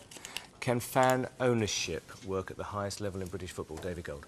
I've never known it to work. There have been fan ownership over the years. Portsmouth are about to try it, I understand. And you know, I wish them well. But history tells me that it doesn't, that it doesn't work. But that's not to say that, that it can't. With a fair wind and good people, proper people in there, maybe. But when you get a committee, the bigger the committee, and we've been talking about the FA having 100 odd people that are voting. Yeah. It's the old story that you're asked to design a horse and you end up with a camel. Yeah. Well, look, just before you go, Scott, because we have very little time, you got your answer from David. I just wanted to throw something at you because I know you're a Rangers fan. The verdict, I understand, is due next Tuesday or Wednesday with the Inland Revenue. Just a thought I'm going to leave you with. The £84 million fine would and has brought Rangers down. If it comes in, if the revenue case is won by them and it comes in at anything less than 50 million, 40 million, 30 million, they could have survived. So Tuesday, Wednesday is going to be a fascinating day for you. I just thought I'd leave you with that thought. Thank you very much, by the way. Sean, welcome to the forum. Hi. How are you, my friend? So I am, in 1986, when West Ham came third in the league, I stood on the South Bank terrace at Blowing Ground and stood for the whole game. I'm now a season ticket holder for the Sir Trevor Brooking Lower, and I stand in front of my seat. So my question is about safe standing. My understanding is there's no law against standing. It just says every ground must have a seat for every fan. It's the league that say that fans should sit down and they can eject people if they don't. And it seems to be different from ground to ground. My question to the FA, the government and clubs is, isn't it time to review it? Isn't it time to support some safe standing now? Mark Palios. I thought this may come to me, Sean. Unfortunately, I don't know what the exact rules are on this. But what I would say is that it's been a perennial problem. We've just gone through the recent sort of re-look at Hillsborough, etc., which was really where it all sort of started from. And I think you actually put the preface in front of this, which was safe standing. My personal view is that there certainly seems to be a desire for it. As long as safety is paramount, that's the issue. And in fact, every sort of club owner, every administrator bows and defers to what the police and the local authorities say in terms of whether matches are safe or otherwise, and you never go against that, and that's the prime rule. So if you can devise a safe one and a safe standing area, then yeah. The other side to it, of course, is that people who actually you've seen an increase and a change in the cross-section of the audiences of spectators at grounds because you've had seats. You've seen a lot more families and women and children. So I can see the argument both ways, but I'd be happy if it was safe. Mark, I'm running out of time, so I'm going to ask David, especially as the questioner is a West Ham fan. Quickly, David, your thoughts. Yes, Sean. What I would say to you is that I've recently seen a German model of safe standing. It actually is a seat, but you leave the seat up and you can stand there. And then for other functions, they can actually drop the seat down very quickly with a mechanism. So it can be done, and I think that we should at least take a look at it, not close our eyes to the fact. Would you have that at West Ham, David? If I had got the Olympic Stadium, I'd certainly consider it there. Now there's an answer. Final word, Christian, is going to come to you. What do you think about standing, safe standing at football grounds? Is that what you want? To me, I quite enjoy sitting there and going to the game and watching it. But yeah, you're getting old now. You see. No, I'm not getting old. But if you go to a good game, you need to stand up. You need to stand up. If it's a good gripping game, you need to stand up. I come from a culture where you listen to your customer, and I think that's why you should just give this a little thought. Nearly the final word. I'm going to give the final word to Sean. Well, I look forward Would you rather be standing at the Olympic Stadium very soon then, that means. Nice one. Excellent. Thank you very much. Christian Malcolm, David Gold, Mark Palios, and all of our viewers and our listeners. I actually want to say thank you also to Chris and Rob Gordon in Northern Ireland, who have been very supportive of this programme over the last few weeks, so thanks to you. It's been some interesting discussions. I thought the point on the racial issues and the usage of the Olympic Stadium were particularly pertinent. Thanks for being around. We'll see you again next time. Good night. It's really towards David Gold, but the others, Mark and Christian, can give their views on it too. It's about football ownership, and we all have our opinions on that. Some fans like their owner, some don't. In 2005, Malcolm Glazer and his sons took over Manchester United, and there's been a lot of debt over a club's shoulders. I'm just wondering, what do people in David's position, how do they view the Glazers? And because I think everyone knows Manchester United fans aren't happy with them. Christian will tell you that too. Well, for a man who's put his hand in his own pocket for his club, that's an interesting question for you. What I have to say really, Dale, is that all fans, maybe not Manchester United because you are a super club, but most clubs would be looking for millionaires to come in and improve their football club, change their fortunes. I mean, Stoke, for example, when not a super wealthy man, but a very wealthy man in Peter Coates, he came in and took Stoke City from the Championship into the Premier League, and of course fans will love that. They hate it when it goes wrong, but in the main, I think most fans would say that they'd like to take the risk. You could argue that it didn't work out, for example, at Birmingham. There was an issue where super wealthy came into Birmingham, and fans were absolutely excited about the prospects. And I remember the chairman saying he's going to spend 20 million the day he took over the club on transfer fees. And then he stopped and he said, no, 40 million. And of course the fans were ecstatic. Oh, by the way, and that was when 40 million pounds was a lot of money. I was just going to say, in the case of Peter Coates, he's worth about 80 or 90 million, and we're sitting here saying, well, just maybe he's just not in that top bracket. I must pass it over to Mark as well, because this is an administrative nightmare, isn't it? I think the issue for me was the question was Dale's question was about Manchester United and the Glazers coming in and putting a big debt burden on the club. Yeah. And just from my sort of accountancy background, I dealt with lots of companies, Dale, for many years whereby they went bust. And I used to hate debt. Debt was the thing that actually took most companies down. But what I have to say about the Glazers, and what have they been lucky, they've been successful on the pitch, which is what they had to do. But equally, they've also managed to get the debt burden down. Having said that, the interest on the debt last year, I think, was the same amount as they paid for Van Persie. So if they didn't have the debt, they could buy 2 Van Persies. But what they have done, and you've got to have some respect for, is they've managed to manage the club from a commercial perspective. And the Americans are pretty good at this, and they've done an excellent job at United off the pitch to get more cash in terms of the commercial brand that they've developed. They've done very well. I think you've got to give them credit for that. If you'd asked me 5 years ago, Chris and I were talking about this just before, if you'd asked me 5 years ago, I'd have said there's still too much debt around the club. But today, you know, with the new television monies that are going to come as well, as long as they continue in the way that they are doing off the pitch, and for that they need to do it on the pitch as well, I think, you know, they've done pretty well. Christian, that's a well-made point, but a quick point to you. There was reports in the national media that on the flotation, the Glazers extracted something around £70 million for themselves. Do you, as a fan, begrudge them that? It does. You know, as a fan, when you hear this, you don't know what to expect. You just think they're just taking it for themselves. They just worry.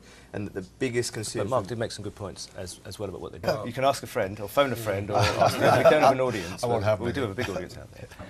And your answer is? I think at the time I would have potentially gone for Harry Redknapp, actually. Okay, I think a lot of people would have said that. And that isn't with hindsight. It's just that I felt that he'd done a good job in terms of man management. He'd built teams and they played in an attractive way. I think over the longer term, the England manager, of course, has to make the most out of the guys that he's got, and therefore, to some extent, if you've got a system and it's an unexciting system and you haven't got the players to take it that step further, you may just make quarter-finals in a tournament and nothing more than that. Well, I think a lot of people would go with you, although I have to say I think Roy's doing quite a good job, even though he lost last night. No, I think he's a good guy. He's a very experienced guy. And you know, to have two choices who were English was good, a wasn't bonus. it? Very good. Oh, Quick question, David, before we take our first call of the night.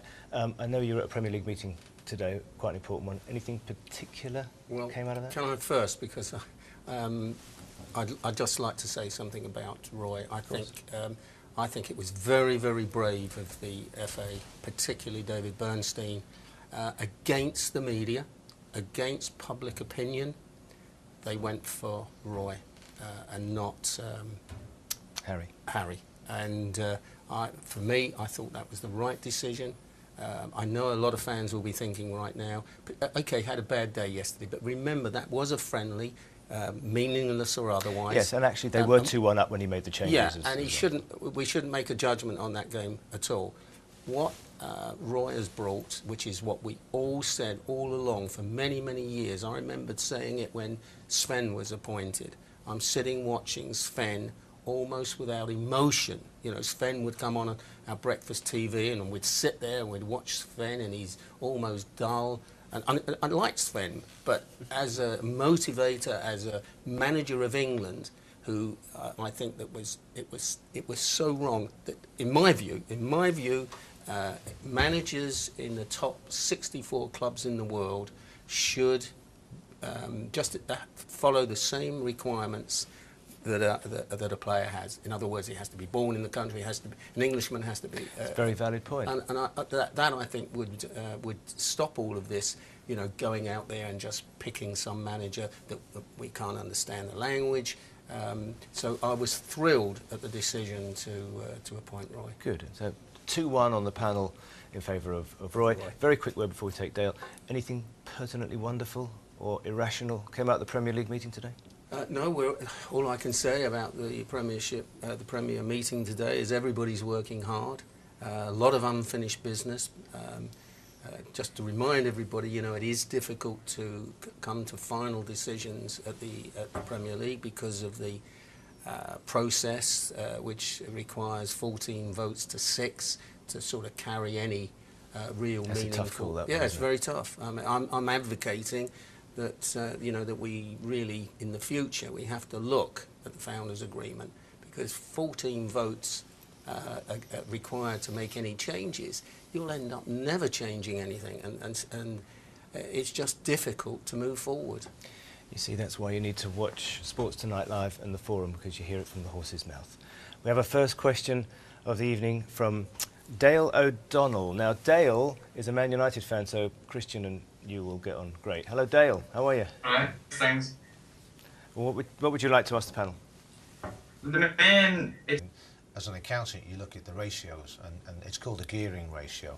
And I went to a guy who was an old lag at this, and I said to him, what's the right level of gearing you should have for a company? And it depends on the industry and so forth. And he turned to me and he said, it isn't about percentages, it's about this. It's about having enough fat on your back to ride a run of bad luck. And that's essentially what I think you've been talking about, Christian's been talking about. And what I was trying to say was, a few years ago, they really had to be serially successful, Man United. It's a bit better than it was now, and they've actually increased the profits. So they're in a better position. But am I comfortable? You know, what happens when Sir Alex Ferguson goes? Have they got enough fat on the back to ride the run of bad luck? And the answer to that is, you know, it's a high level of debt at 300 odd million. You've got a legacy. Sorry, David, go on. But this wouldn't be an issue if there was no debt. So, you know, we have But to is this a legacy of just the world that we came from? Up to 08, most of us who ran companies had debt on our balance sheets. Oh, sure. No, I So understand. But there's absolutely no reason reason with an organisation with billions of income. And now we have. So should and just very quickly before we go to a commercial break, should the clubs with debt be forced to pay down some of that debt as part of the Sky increased money or the broadcast increase money? Forced. I think we've got to come to an agreement between us. Manchester United will agree. Sorry, forced is probably too strong a word. But Manchester United would agree with me that we both need to reduce our debts. And in an ideal world, it would be wonderful that someday in the future there is no debt. And there's no reason, providing the income, which is growing and exponentially over the years from Sky and from all other sources, there is actually no reason why we should have debt.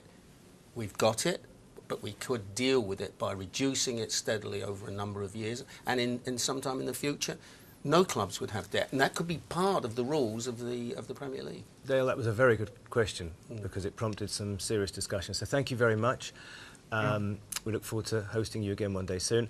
We're going to go for a quick brew. So we'll be back in 2. I didn't want to say that because that was a bit corny, but we'll be back in a few. See you in a couple of minutes.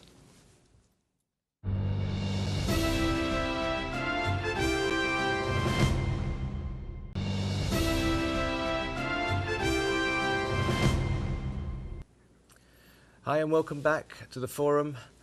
Now, we've got a lot of discussions going on here, so here's a little bit of information. I think at the bottom of your screen you should be able to see it. If not, Skype us please on STL Broadcast. You can tweet us at Sports Tonight TV. You can even use the old-fashioned telephone. We're here to take your calls. Now, we have a guy called Robert McCracken. Robert, are you out there? Are you here? Yes, I am, yes. Hello, Robert. You're very welcome. What's your question? Hi, gents. I was just wanting to ask, after the Olympics, the praise for the athletes has been almost universal, and the public in the whole have really seemed to at least relate to them. I suppose it's not a direct comparison, but the way that the professional footballers anyway are perceived in the media and by the public is often very negative. We also know that so many fans feel removed from the footballers due to exorbitant wages, etc. And it's just there's a big gap between the fans and obviously the game. Is there? I think it's time to help bring footballers, as it were, back down towards the fans' level where they can relate with them more. Thank you, Robert. Christian Malcolm. I think it's a bit difficult for footballers. You know, football is played every week, and everybody wants to get to meet the football. He made some great points. And the one thing for me, if Sir Alex is not worried, I'm not worried, and that's why I always keep saying to myself. But when you look at it and you look at the debt, which is mounted up, you know, you are concerned. What happens if we stop losing? What happens if Man City and Chelsea start to come along? You know, Chelsea just the other day announced that they're almost debt-free. And so you're feeling potentially on the edge? Yeah, it's on the edge at the moment. The debt could topple you one side or the other, potentially. Yeah, we don't know. And as fans, we don't know what's going on the inside. And I think that's what's getting everyone a little bit agitated as Man United fans at the moment. Yes, like Max said, they've been doing very well, but we don't really see that as much. We just think that the debt is growing up and they're dipping in to help themselves. Let me quickly come back to you, Dale. I know David wants to say something in a second. Any particular thoughts that you've got after what the panel said, Dale? Well, just the thing is that, just regarding what David said, there's some people think no matter what you do, you won't please football fans. And I think United fans in the past, I won't say we've never been happy with the business model of the club, but we haven't always been satisfied. But what I'm looking at is the health of the club. Yeah, we're winning things, no problem. That's great. But like Christian said, what happens if we stop winning things? What happens if we go through a few years? I wouldn't go to the extent of the few years Liverpool have gone through, because they've went through many. Hopefully we won't go down that road. But if we do go down a few years of fighting for top 4, what happens then? Because we're not winning titles. We've seen the effect not qualifying for knockout stage of Champions League last year had, because the income wasn't as high as it usually is. And I think the other question is, if we did qualify for knockouts, would the Glazers have went for the IPO? Okay, David, I know you were going to say something. Well, and I do have some experience of debt because, as you know, Dale, or as you probably know, when we took over at West Ham, there was £110 million worth of debt, not to the same level as Manchester United, of course. But I think going forward, I mean, it's all very well looking back, but it is what it is. I think it's 400 million at Manchester United, I'm guessing. I know it was 110 million at West Ham, and I'm not guessing. But what I would say, is that going forward, at some time, this nettle has to be grasped. Now, whether it's grasped by FIFA, UEFA, or indeed by the Premier League itself, but I think it has to be grasped because I believe that debt has to be controlled. Now, you can't control it overnight. I know from my own experience, with a debt of 110 million, you need years. But what I would be saying is that as a percentage of turnover, so bigger clubs would be allowed to have a bigger debt to start with. But if you then say, for example, the worst case scenario is a club with a £100 million turnover with a £100 million debt, that's 100% debt against turnover. If you start there and say, okay, this is the acceptable level for this year, but every year going forward forever, these debts have got to be reduced by a percentage, and it has to be punishment if you break those rules, because debt is definitely the evil of any business. So you would agree with that, presumably, Mark, wouldn't you? Yeah, I mean, Dale, just again to give you a long time ago when I started out, I mean.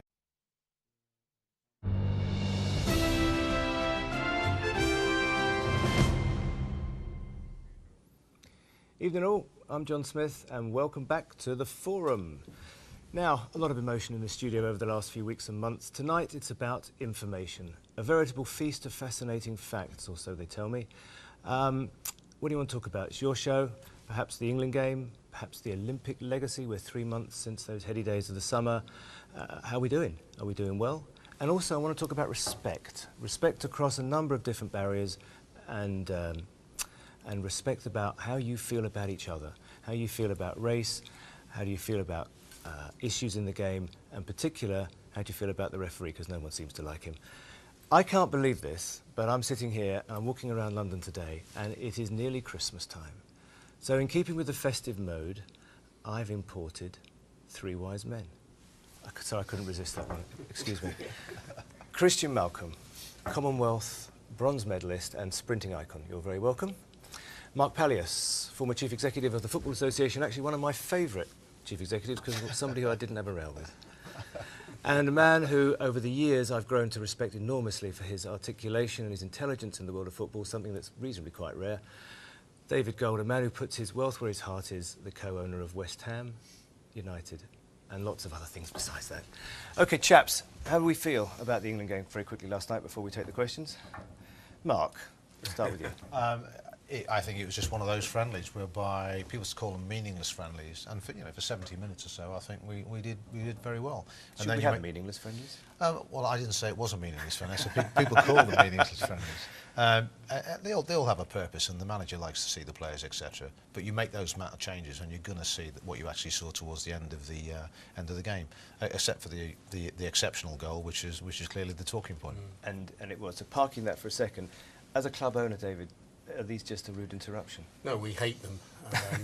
As indeed, okay, David, say how it is, will you please? Well, managers hate them as well. The fear is, of course, that people go away on these so-called meaningless friendlies, and players come back injured, and it's devastating for a football club when everything seems to be going okay, and then a player comes back, and of course there'll always be influential players, otherwise they wouldn't be playing for their countries. We will have 3/4 of our squad will be away on so-called meaningless friendlies. Now, Christian, you're a Man United supporter. That means you obviously weren't born anywhere near Manchester. Bit on trying. As a fan, do you care? As a fan, no. I enjoyed it. Honest answer. Honest answer, no, it don't really bother me. It's good to see the young talent coming through. It's good to see what the England boss is going to do and what his next move is. And to be honest with you, I'm Welsh, so I'm not really bothered about what England does. Very quick question, Mark. Would this manager have got your appointment if you were chief executive at this time? That's a difficult one. I mean, at the time I said that, you know, if your criteria was he should be English, then he's clearly in the frame, and he was in the frame with Harry Redknapp. And it depends on what you want. So from my experience, do you want somebody who's a great man manager because it's a different job being the manager of England, or do you want somebody who does what it says on the tin and creates a sort of a hard to beat side and gives confidence from that? And I haven't answered the question. Yeah. The answer is maybe you don't not. have to. I can come back to you on this one.